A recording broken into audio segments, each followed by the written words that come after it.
पहला चैप्टर है सौर मंडल। सौर मंडल में पृथ्वी का क्या रूप है। ठीक है, हम इसमें पूरा डिटेल में नहीं पढ़ेंगे क्योंकि कुछ कुछ चीज़ें ही मैं हाईलाइट करके बताऊंगी। आप एनसीईआरटी बुक्स ले सकते हो अपनी खुद की, ऑनलाइन भी ऑफलाइन भी, वहाँ से आप पढ़ सकते हो। इसमें सीधा सीधा यहाँ बताया गया है कि यहाँ पे किस तरीके से हम भूगोल के बारे में पढ़ते हैं या देखते आए हैं कि भूगोल में जो आसमान में है वो क्या क्या होता है। पृथ्वी में जो सौरमंडल है उसे आसमान में क्या क्या चीज़ें हमें दिखती है और क्या देखते हैं। यहाँ पे देखा होगा कि आकाश में बहुत सारे टिमटिमाहट, जो टिमटिमाते हुए चंद्रमा, तारे चमकते हुए दिखते हैं। लेकिन यहाँ से पढ़ना शुरू करेंगे और हाईलाइट कर लेंगे इस पॉइंट को, यहाँ से लेकर लास्ट तक पढ़ना है आपको। इन चमकीली वस्तुओं के साथ आप लगभग प्रतिदिन चंद्रमा को भी देखते हैं। आपको पता ही है कि वहाँ पे बहुत सारे अनगिनत तारे हैं, उसके साथ ही साथ चंद्रमा भी है। चंद्रमा का सौरमंडल में ही अपना ही महत्व है। अब उसका आकार और प्रकार कैसे घटता और बढ़ता है, किस तरीके से उसका किस समय के लिए बढ़ता है और घटता है, ये स्टेटमेंट वाले क्वेश्चन में पूछ सकते हैं आपसे। यह अलग अलग समय में अलग अलग प्रकार और अलग अलग स्थितियों में दिखाई देते हैं। अर्थात कहने का है कि जो चंद्रमा है, चंद्रमा पर जब परछायाँ पड़ती है तब उसका हमें आधा ही भाग दिखाई देता है। कहने का अभिप्राय है कि चंद्रमा का हमें जब आधा भाग दिखाई पड़ता है वो कब दिखाई पड़ता है, जब अमावस्या के दिन चंद्रमा का हमें सिर्फ आधा भाग दिखाई देता है, क्योंकि उसमें छाया आ जाती है। आगे कह रहे हैं आप पूर्ण चंद्रमा को लगभग 1 महीने में देख सकते हैं। यानी कि जिस दिन पूर्णिमा का दिन होगा उसी दिन चंद्रमा का पूरा चंद्रमा हमें देखा होगा। जिस दिन पूर्णिमा होती है उस दिन चेक करना, आपको पूरा चांद दिखाई देगा। और जिस दिन अंधेरी रात जिसे कहते हैं, जिसे अमावस्या की रात होती है, उसमें हमें हाफ चांद दिखाई देगा, जिसमें छाया पड़ी हुई होती है, ब्लैक ब्लैक होता है, आधा हमें नहीं दिखाई देता। इसीलिए अब ये चीज़ आपको डिफरेंट समझ में आ गया होगा कि यहाँ पे पूर्व चंद्रमा वाली रात पूर्णिमा कहलाती है। 15 दिन के बाद ठीक नहीं देख सकते, उस समय जो रात्रि होती है वो अमावस्या की रात, जिसको हम कहते हैं अंधेरी रात होती है। ऐसे हमने आसपास साफ आसमान या अवलोकन अच्छी तरह कर सकते हैं। आगे कह रहे हैं जो इम्पोर्टेंट हेडिंग है यहाँ से देखना है, ये सब क्यों होता है कि जो हमारी छोटी छोटी चमकीली वस्तु होती है वो क्यों देख सकते हैं। ऐसा इसलिए है क्योंकि सूर्य के अत्यधिक तेज प्रकाश के कारण रात के समय चमकने वाली वस्तुओं को दिन में नहीं देख सकते। अर्थात कहने का अभिप्राय है सूरज की रोशनी इतनी होती है कि दिन में हमें वो चीज़ें जो रात में चमकती है वो दिखाई ही नहीं देती, क्योंकि सूरज का प्रकाश पृथ्वी तक पहुंचने में हमें 8 मिनट का समय लगता है। सिर्फ कितने किलोमीटर यानी कितने मिलियन सूरज हमसे दूर है, उसका सिर्फ 8 मिनट ही रोशनी हमारी धरती पर यानी पृथ्वी पर आता है। इस कारण से हमें पृथ्वी पर जितने भी हमारे सौर मंडल में पाए जाने वाले कह सकते हैं, जैसे चंद्रमा हो गया जो चमकता है, हमारे तारे हो गए जो टिमटिमाते हैं, तारे के अलावा ध्रुव ग्रह है जो हमारे चमकते हैं, तो ये सब हमें दिखाई नहीं देते। अब इसके अलावा क्या कह रहे हैं, सूर्य चंद्रमा वेरी वेरी इंपॉर्टेंट है, इसको स्टार लगा लीजिए। सूर्य चंद्रमा वे सभी वस्तुएं जो रात के समय आसमान में चमकती है खगोलीय पिंड कहलाते हैं। यानी कि ये एक खगोलीय छोटे छोटे पत्थरों के पिंड बोल सकते हैं, पिंड भी बोल सकते हैं, पत्थर भी बोल सकते हैं, लेकिन इनकी अपनी क्या होती है, चमक होती है। सूरज की चमक से ही बाकी चीज़ें चमकती है, ये याद रखना। उनका अपना खुद का प्रकाश नहीं होता। ठीक है, आगे ये इम्पॉर्टेंट है, इसको भी स्टार लगा लीजिए। कुछ खगोलीय पिंड बड़े आकार और गर्म होते हैं, ये गैसों से बने होते हैं। यानी कि कहने का अभिप्राय है कि जैसे सूर्य है, सूर्य का अपनी रोशनी है, अपना प्रकाश है, अपनी ऊष्मा है, और ये इन्हीं के प्रकाश से तारे और बाकी जो ग्रह हैं वो चमकते हैं।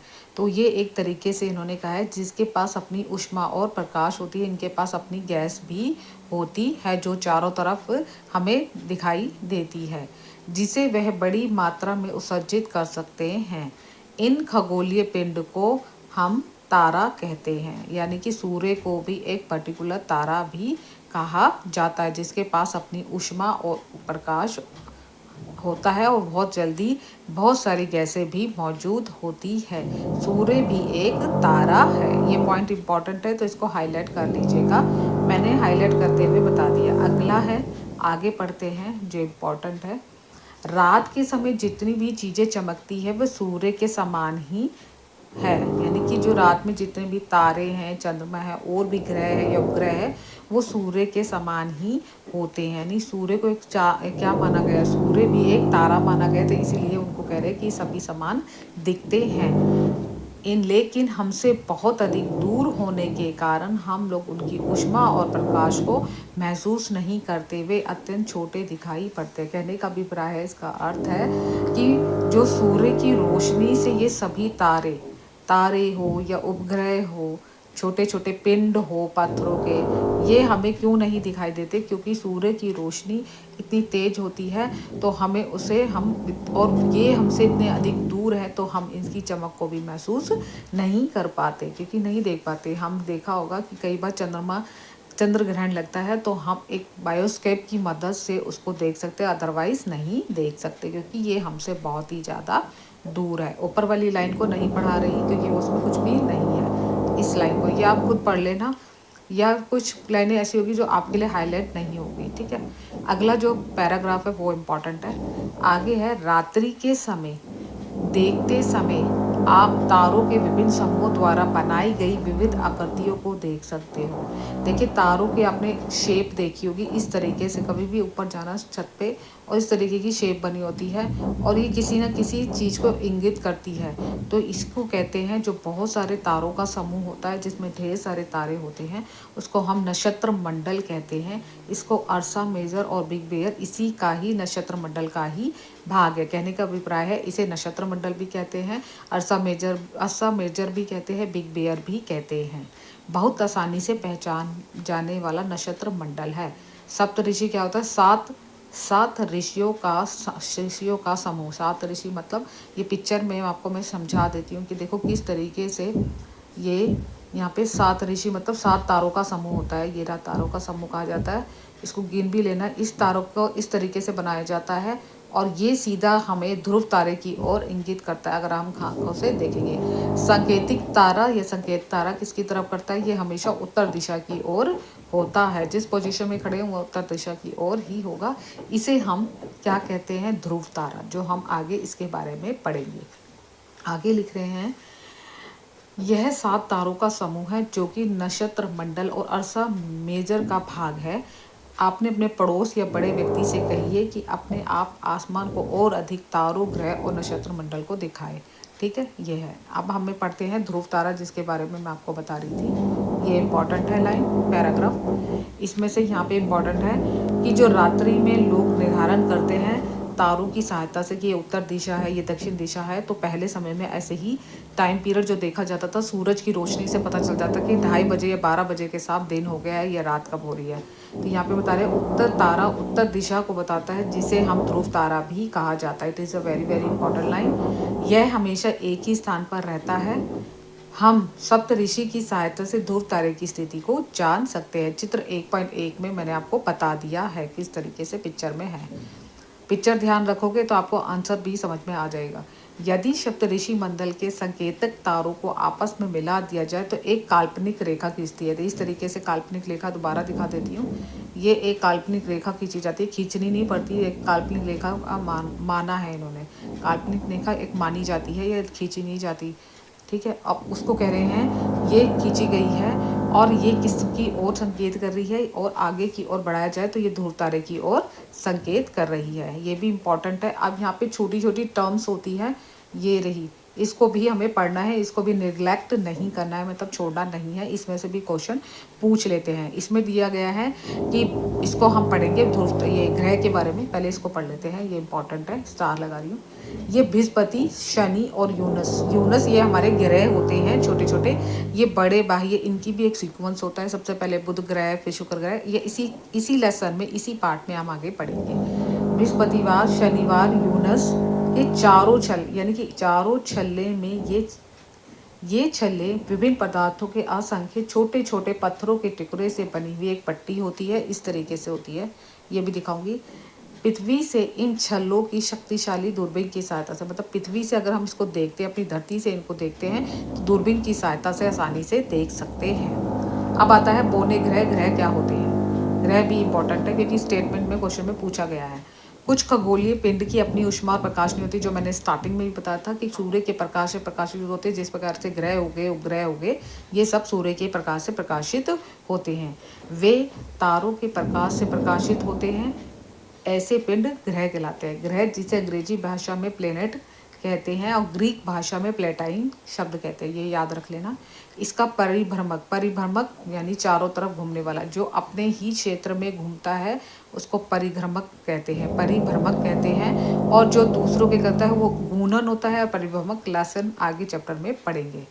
पृथ्वी जिस पर हम रहते हैं वह एक ग्रह है या अपना प्रकाश ऊष्मा सूर्य से ही प्राप्त करता है, जो पृथ्वी के सबसे नज़दीक का तारा होता है। किसके होता है? पृथ्वी जो है सूर्य के नज़दीक का तारा ही मानी जाती है, इसलिए पृथ्वी से ही, सूर्य से ही पृथ्वी अपनी रोशनी प्राप्त करती है। पृथ्वी का सबसे अधिक दूरी से चंद्रमा से देखने पर, पृथ्वी को बहुत अधिक दूरी से देखने पर चंद्रमा को देखने पर वो एक जैसी प्रतीत होती है। यानी चंद्रमा और जो पृथ्वी है वो ऐसा लगेगा कि सेम सेम है, क्योंकि उनकी शेप और आकार जो है वो सेम सेम ही है। अगर आपने पिक्चराइजेशन में देखें, ये इम्पॉर्टेंट है। इसको हमें, ये जो हमें दे रखा है कि कौन से ग्रह है हमारे, सबसे पहले जो ग्रह है हमारे बुध ग्रह। बुध ग्रह सूर्य के सबसे नज़दीक का ग्रह होता है, सूर्य के सबसे पास होता है, सूर्य के सबसे, और सूर्य के ये सभी ग्रह सूर्य के ही चारों ओर चक्कर लगाते हैं। इस कौन से दीर्घवृत्ताकार में, यानी लंबे राउंड में चक्कर लगाते हैं। और इसे सूर्य को, बुध को सूर्य के चारों ओर चक्कर लगाने में 88 दिन का समय लगता है और अपने कक्ष में 59 डेज लगते हैं। उसी प्रकार दूसरे नंबर पे आता है शुक्र ग्रह। शुक्र ग्रह पृथ्वी के ही समान एक महत्वपूर्ण ग्रह माना जाता है और वह पृथ्वी की ही तरह चमकता हुआ दिखाई देता है, यानी पृथ्वी का जुड़वा ग्रह ही माना जाता है शुक्र ग्रह को। शुक्र ग्रह सूर्य के चारों ओर चक्कर लगाने में 255 दिन लगते हैं, और जबकि अपने अक्ष मतलब अपने ही पथ, जैसे ये सूर्य है, सूर्य के चारों ओर चक्कर इस तरीके से लगाएगा, लेकिन वो कैसे लगाता है? इस तरीके से, पहले अपने अक्ष में लगाएगा, फिर यूँ घूमेगा, फिर यूँ घूमेगा, ऐसे ऐसे ऐसे इस तरीके से वो घूमता है और अपने अक्ष में चक्कर लगाता है। उसके बाद कह रहे हैं इसको अपने अक्ष में चक्कर लगाने में 243 दिन समय लगता है। तीसरे नंबर पर आती है पृथ्वी। पृथ्वी सूर्य के चारों ओर चक्कर लगाती है और 365 दिन लेती है और अपने अक्ष में एक दिन पूरा करती है।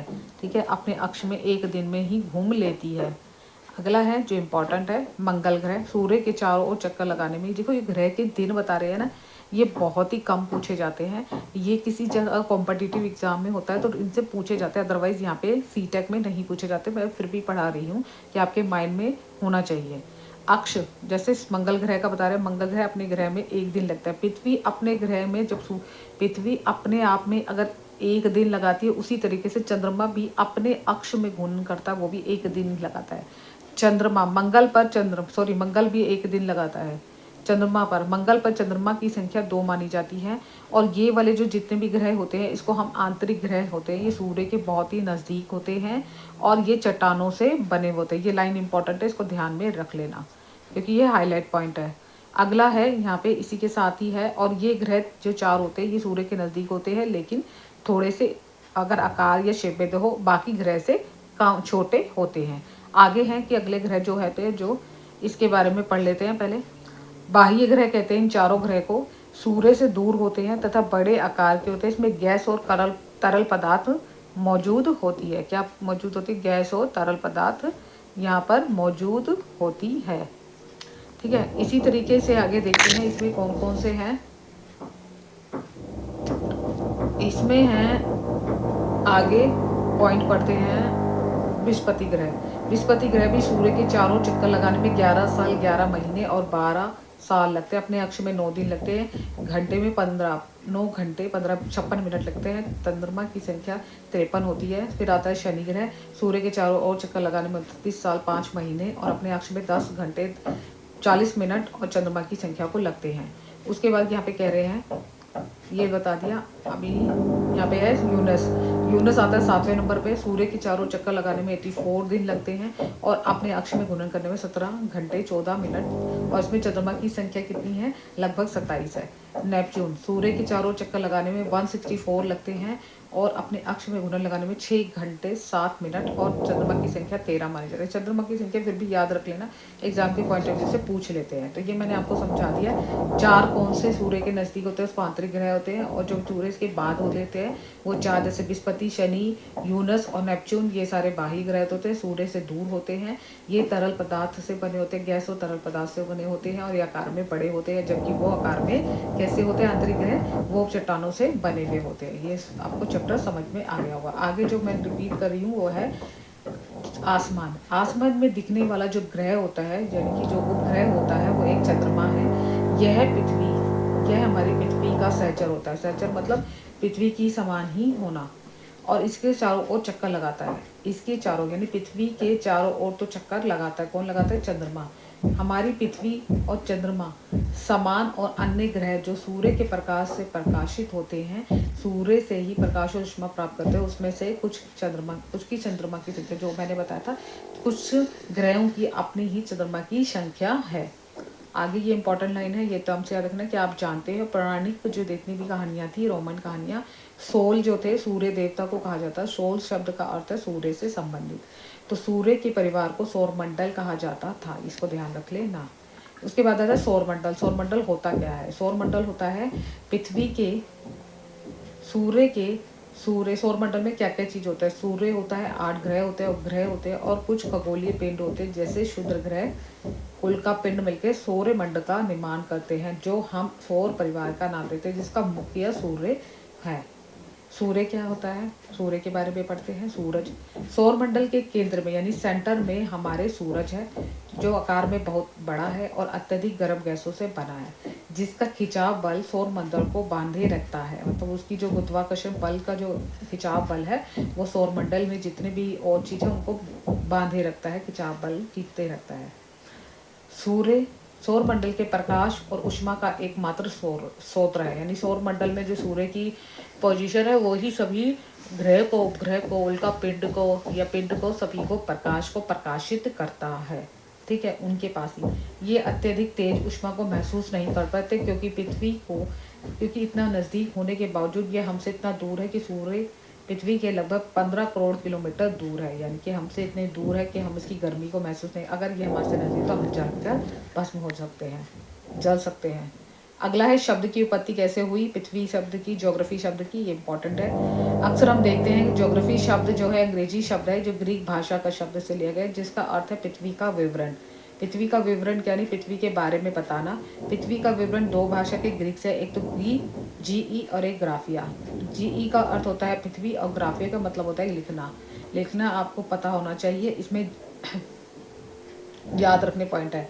अगर जियोलॉजी बनाते हैं तो पृथ्वी का अध्ययन बनता है, जियोमेट्री बनाते हैं पृथ्वी का मापन बनता है, और जियोओडी बनाते हैं तो पृथ्वी के आकार के अनुरूप है। इस तरीके से जोड़ के आप नोट्स भी बना सकते हो। ठीक है, अगला है टॉपिक है ग्रह। ग्रह कौन कौन से होते हैं, जो हमने अभी पढ़ा है उन्हीं के बारे में है। सौरमंडल पर 8 ग्रह होते हैं। 8 ग्रह की अपनी अपनी पोजीशन होती है। सबसे पहला होता है, अगर याद करना है तो, माई मैरी एफिशिएंटली मदर जस्ट सर्वे अस न्यूटन्स। सबसे पहला होता है मैरी, मतलब आपको भी पता है, बुध ग्रह। भी हिंदी में याद करना चाहते हैं हिंदी में याद कर लो, इंग्लिश में याद करना चाहिए, वो आपकी मर्जी है, आप किस भी सब्जेक्ट में याद करना चाहते हो, इंग्लिश मीडियम या हिंदी मीडियम वाले। फिर आता है शुक्र ग्रह, फिर पृथ्वी, फिर मंगल, फिर बृहस्पति, फिर शनि, फिर यूनस, ये नेपच्यून। ये भी याद हो, कभी सीक्वेंस में भी पूछ सकते हैं कि कौन सा पहला आता है, उसके बाद कौन सा आता है। ये जो पीछे के 4 होते हैं, जो बृहस्पतिवार तक यानी कि कहते हैं मंगलवार से पहले पहले, ये 4 छोटे ग्रह होते हैं, सूर्य के नज़दीक होते हैं, बाकी सारे ग्रह बड़े होते हैं आकार में। ठीक है, आगे कह रहे हैं सौरमंडल में ग्रह होते हैं जिसका अपनी ही पोजीशन होती है अलग अलग। तो ये किस पे होता है, यही मैंने आपको समझाने की कोशिश करी है कि पृथ्वी ये इंपॉर्टेंट है। जो सभी 8 ग्रह एक निश्चित पथ पर सूर्य का चक्कर लगाते हैं, और किस प्रकार में दीर्घवृत्ताकार, इस तरीके से बड़े बड़े चक्कर लगाते हैं सूर्य के। तो इसी को हम कहते हैं दीर्घवृत्ताकार में फैले होते हैं, और इनकी जो जिस जगह मौजूद होते हैं उसको हम कक्षा कहते हैं, कक्षा कहलाते हैं। बुध सूर्य के सबसे अधिक नज़दीक है, और अपने कक्ष में सूर्य का चक्कर लगाने में उसे 88 दिन लगते हैं, ये इंपॉर्टेंट है। शुक्र ग्रह, ये भी हाईलाइट कर लेना, शुक्र का पृथ्वी का जुड़वा ग्रह माना जाता है, क्योंकि हमारे आकार और आकृति लगभग पृथ्वी के समान ही है।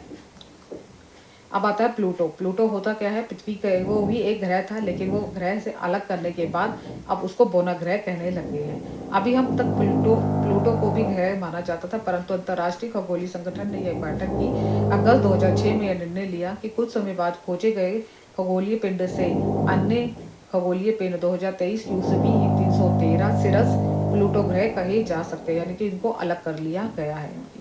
आगे जो इम्पोर्टेंट है इसको ध्यान में रखना है। सबसे पहला है कि रात में आसमान को देखकर मनुष्य हमेशा मोहित हुआ है। खगोलीय पिंड और उनकी गति के संबंध में अध्ययन करने वाले को खगोल शास्त्री कहते हैं। खगोल शास्त्री थे आर्यभट्ट। आर्यभट्ट ने प्राचीन समय के खगोल शास्त्री थे, जिन्होंने चंद्रमा और ग्रह जैसे परिवर्तित मतलब चेंजेस होना सूर्य प्रकाश के अंदर चमकते हैं। आज भी विश्व के सभी भागों में खगोलविद ब्रह्मांड के रहस्य को जानने में उत्साहित है। ऐसे ज्ञानी थे, ऐसे विद्वान थे जिन्होंने खगोल शास्त्र में यानी कि खगोल की चीज़ों को जानने में, उन्हीं के द्वारा तो हमें पता चला है। ये बुक्स में डिटेल देना है तो ये खुद लिखते थे, तो यही हमें इसे ज्ञान को हमारे सामने लिया गया है। तो इनको कहते हैं आर्यभट्ट, ये याद रख लेना नाम। आगे है पृथ्वी। पृथ्वी के बारे में पढ़ेंगे कि पृथ्वी क्या होती है, पृथ्वी में क्या क्या चीज़ है। पृथ्वी सूर्य से दूरी के हिसाब से तीसरा ग्रह माना जाता है, ये इंपॉर्टेंट है। आकार में ये पांचवा बड़ा ग्रह माना जाता है। ध्रुवों, ये लाइन तो इंपॉर्टेंट है। ध्रुवों के पास चपटी है। ध्रुवों से देखो पृथ्वी की शेप इस तरीके से है।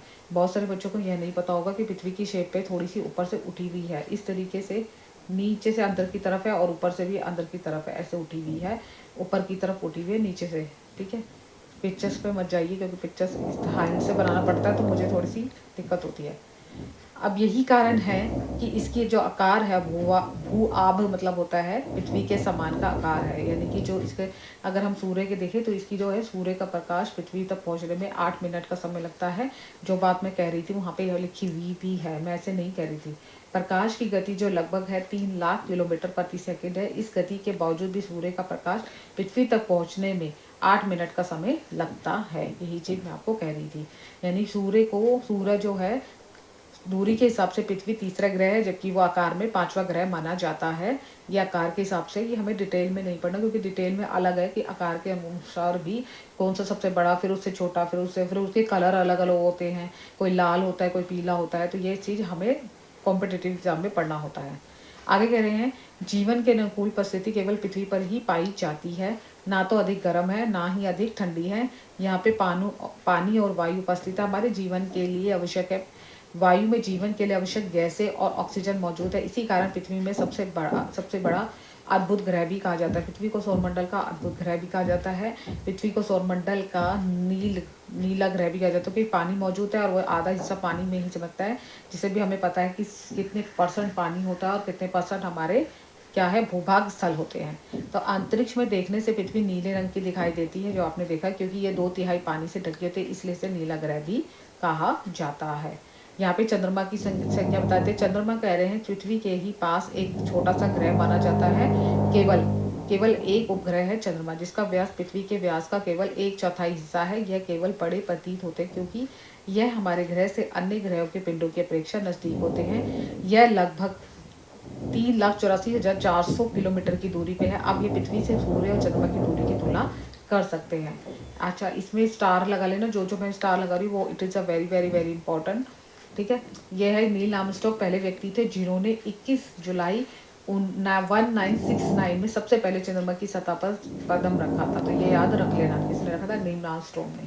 उसके बाद है उपग्रह क्या होते हैं। उपग्रह क्या होते हैं, जो एक खगोलीय पिंड होते हैं जो ग्रहों के चक्कर लगाते हैं। उपग्रह चक्कर लगाते हैं, जिस प्रकार ग्रह सूर्य के चारों ओर चक्कर लगाते हैं उसी प्रकार। ठीक है, ग्रह जो है सूर्य के चक्कर लगाते हैं और ग्रह के आसपास उपग्रह चक्कर लगाते हैं।